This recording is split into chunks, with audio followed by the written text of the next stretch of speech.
One of the first questions all exporters need to determine the answer to is, can I export my products?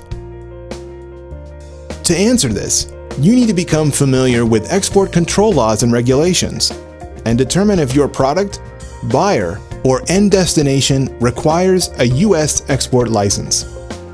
The good news is, most products do not need a license for export. However, some do, and legally, it's your responsibility as the exporter to comply with U.S. government exporting regulations.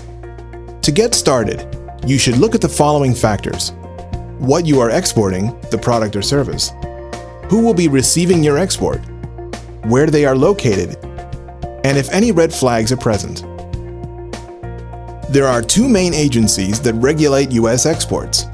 The first, the Bureau of Industry and Security, administers the Export Administration Regulations, or EAR.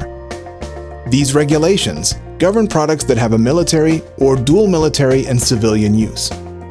Your responsibility as an exporter under the EAR is to check if your product is on the Commerce Control List to see if it has an Export Control Classification Number, or ECCN. If the product is on the Commerce Control List, you will need to collect more information, such as where it is going, to whom it is going to, and to what the end use is, to determine if a license is required. There is no fee to apply for a license, and help with the application is available. If your product is not on the Commerce Control List, it is classified as EAR 99, and most likely does not need a license. However, to sell to some countries or buyers, or for a particular end use, a license may still be required. To find all of this information, visit the Bureau of Industry and Security at bis.doc.gov.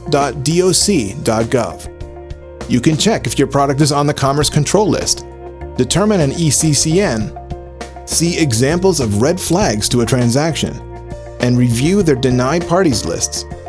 Denied parties are certain individuals, groups, or countries that you cannot export to.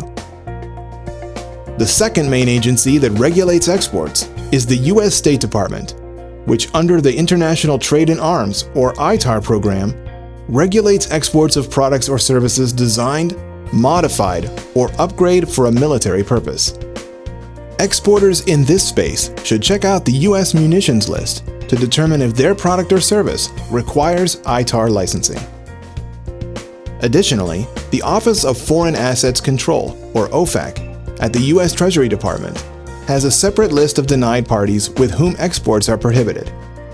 They maintain a denied parties list on their website. Developing a management strategy for your exports is an important consideration. Exporters should consider creating a written compliance plan for everyone in sales and shipping to follow. The U.S. Commercial Service at the Department of Commerce can help connect you to resources you need to develop the plan. So conduct your due diligence and know who your buyer is and where your product will end up. Create your compliance plan, get U.S. export licenses if you need them, and start or increase your international sales.